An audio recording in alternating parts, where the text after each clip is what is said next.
Alright, what is going on, guys? It is Shane here again with another worst to best album ranking. So today we got Mako DeMarco, or Mac DeMarco.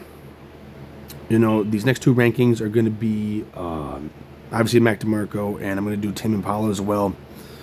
Totally different styles of music I'm choosing here, but I only choose artists in general that I know the most about.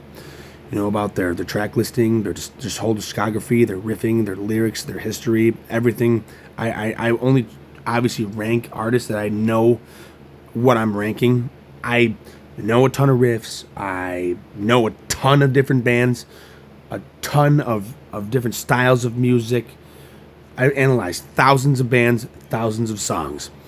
But I'm talking about bands I know their whole discography and how it sounds and how it should be placed is what I'm basically saying. But we have the G wagon there. He's pretty fucking cool. Mac DeMarco could be best described as like stoner beach rock. It's got like a Beach Boys vibe in some areas, but it's also got like this like lo-fi vibe in other records too. It's like a great mixture of like just twangy, chill guitar and like synthesizers, keyboards, and bass and stuff. So we'll get into all that later. But oh yeah, it's gonna be I have 4 other ranking videos, and at the time of this release and Tame Impala's video right after this, they'll all be released in succession. So if you want to find them, you can click on my channel's icon, and you can find them there. If you're watching this recently upon release, they'll be at the top. If you're watching it on a later date, because I do release a lot of content, it will be buried. But if you can find it, I'll actually put these in a playlist eventually. But it's definitely sweet. But yeah, let's get into the ranking of Mr. Mako DeMarco, because it's definitely really chill. But the other rankings are before I get into it are more metal oriented. So we got like Van Halen, Pantera, Slipknot, and Metallica in there, as well as my favorite guitarists of all time. But yeah, we got a ranking for Mr. Mac today. So at number 7 we have his Yin Yang demo, basically. I mean, like, what do I got to say about this other than like it's a demo record, no doubt. It's immature, which is fine. It's still funny. It's amateur.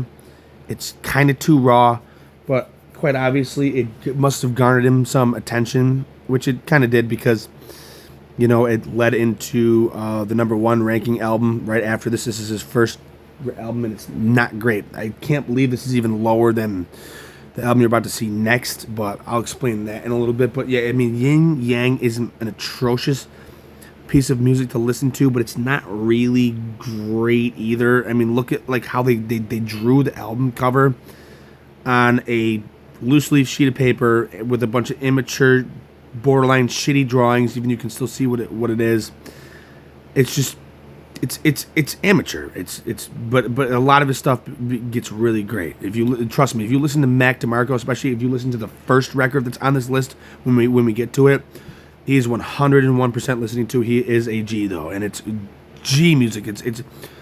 I know I talk about drinking beer a lot. If you want to smoke a joint or trip on acid or mushrooms, this guy, this Mac DeMarco is the one, especially the first record out of all of them. And I'll get into that. Oh, got it. Number 6, we have his most recent release, One Wayne G. Look, I'm going to say something right now.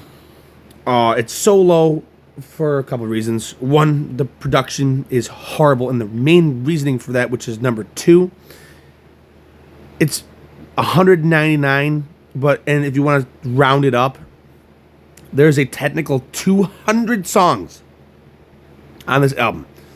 I know this because I listened to the entire thing front to back, and there's a couple of songs in there I can't even remember the names of them because there's so many others, which I thought was kind of cool, because in the beginning of the song titles, before the names, he has a bunch of numbers, and actually if you look closely at the numbers, it actually corresponds to when he kind of tracked it by month, date, and year.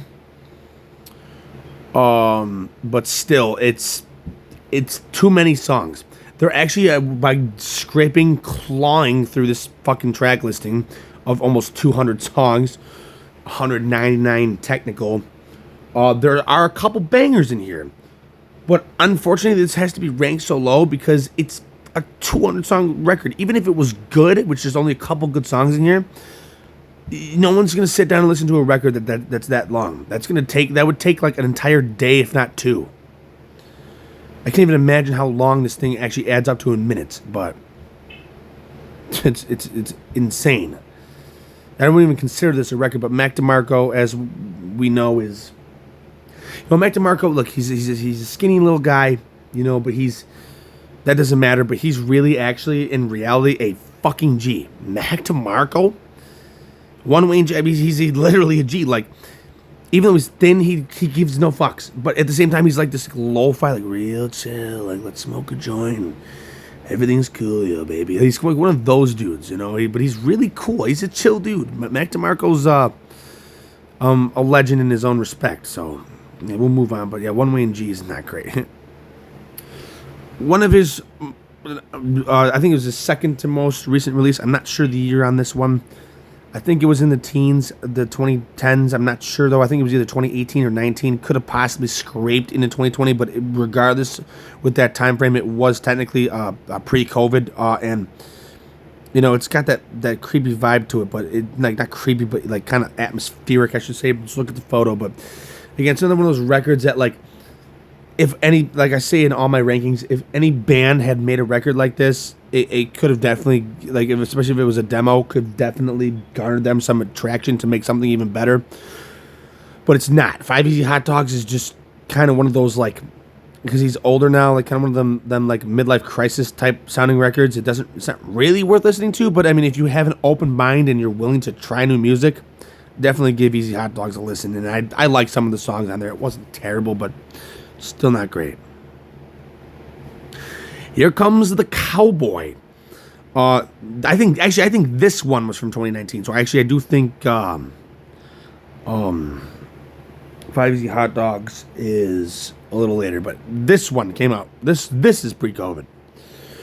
But Here Comes the Cowboy is not a bad record actually. It's got that lo-fi vibe. The next record came out a couple years before this one did. And in 2017, and this one kind of mirrored it, but like had a different twist to it. I think a song that's on here that definitely stands out and definitely screams DeMarco is On the Square for sure. It's actually a really good song. But this album, I remember I was spinning this record in my car the one day, taking pictures of the sunset, and someone actually came up to me and said that they loved this entire record. Like they had to go out of their way, not even knowing me, to just state how much they loved it. And they were there for about a good 2 minutes. So it's definitely a good record. It's not the best out of Mac DeMarco standards, but it's actually not bad. So that's Here Comes the Cowboy. At 3, 2017's This Old Dog.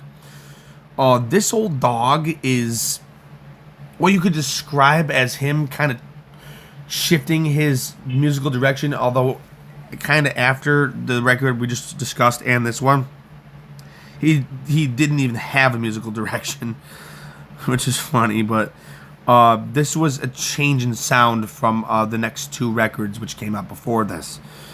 But This Old Dog is 100% worth a listen. The title track, Moonlight on the River, and my favorite Mac DeMarco song, it's in Grand Theft Auto Online radio station. That's where I actually originally heard that song. Never even knew it was on the album. Or actually I did, but I never knew what it was called until GTA 5 told me what it was called. Because I've only really just spun this record just to chill out. But now that was a while ago, but now that I actually delved into it, the song On the Level, I think, and it's not even on the top two records, I think is top tier Mac DeMarco and top tier vibes in general. Listen to On the Level. You see like a dude in a cloak, and it's got like a blue background with like looks like water and a bunch of writing and stuff. Like it looks similar to the album cover, which is a great aesthetic. It's actually a fucking the best lo-fi song I've ever heard in my life, hands down, the chillest song ever. Number 2, first and second record on the top of the list are very, very, very, very, very close. But 2014's Salad Days takes the number 2 spot. Salad Days has what he did on the first record on this list and the record before this one, and his first technical record, kind of mirrored what this became. Most people consider this their number one DeMarco record, but I think the one spot, I'm going to talk a lot about the one spot. But Salad Days is undoubtedly a banger. It's more beach rock again oriented. And when I get to the first spot, I'll kind of explain how his sound shifted, because the way his sound shifted was very unique. But he still had some guitar elements in here, but was starting to stray away from it. But that's what made this record almost perfect. And if it wasn't for the first one existing, this would be his number one record. But Salad Days, if you were going to spin any Mac DeMarco record from front to back, because there's actually one song on the number one ranking that is horrible, and it's at the very end of the record. It's a terrible crap track, but the other songs on that first record are so good that it makes up for that shitty song. But if you want to spin something front to back and be completely satisfied, Salad Days. But everyone knows about the song Chamber of Reflection. I just don't even have to go into the track listing, but it's awesome, dude. It really is fucking cool shit if you listen to it.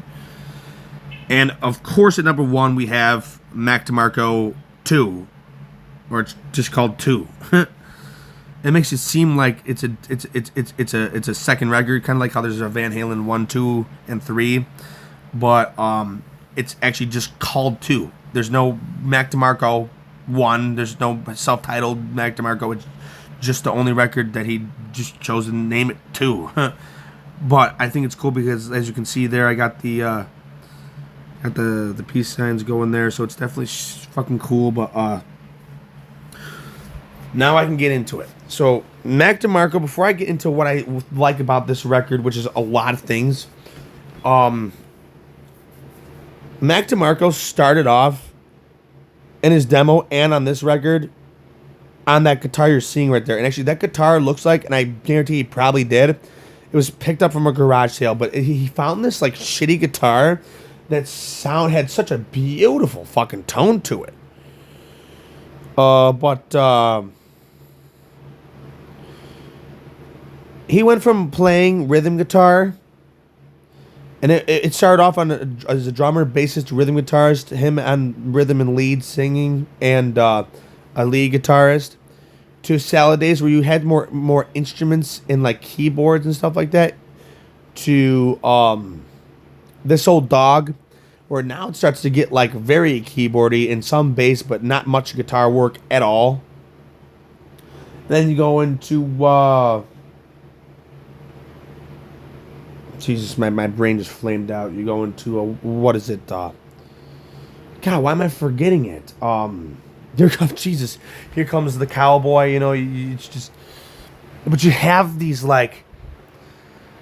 purely epic transitions in the way that he does his music, and it really, in my mind, is a unique change in the style of music that he does over time. And I think it's cool that he went from like a beach rocker to, like, as each record went on, slowly transitioning away from the guitar and more to a lo-fi sound.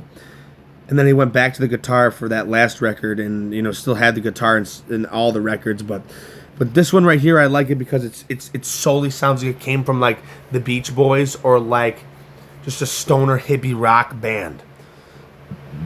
But Mac DeMarco 2, not even just because it has guitar in it, but the song titles, the way the track listing was arranged, the album cover that you're looking at right now, the way that the riffs were written, and the drum beats and the bass and the lyrical composition, it's just Mac DeMarco 2. If I were to suggest a record, like I said, that somebody would listen to if they were stoned as hell, tripping, or just honestly having a bad day in general, if you listen to this, you will feel so much better. He's got this aura to him. It's like this, like a therapist kind of. It's like everything's gonna be okay, and hey man, I lost my girl, but it's okay. I'll find her one day type of vibe to it. It's got this mystical vibe to it, and that's that's really all I'll say. But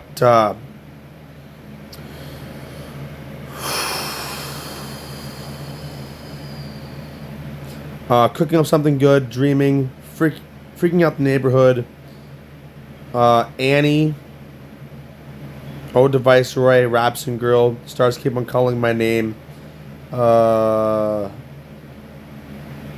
Abuza, My Kind of Woman, Cheryl, and then the last one I forgot because it's not a memorable track. I heard it like 2 times and never listened to it again. The only thing I'll say about this record before I close it out, like, subscribe, and everything, is that I did not like the last song on this record. It's the only thing that sucks. But yeah, Mac DeMarco's a G. Get stoned, get lifted.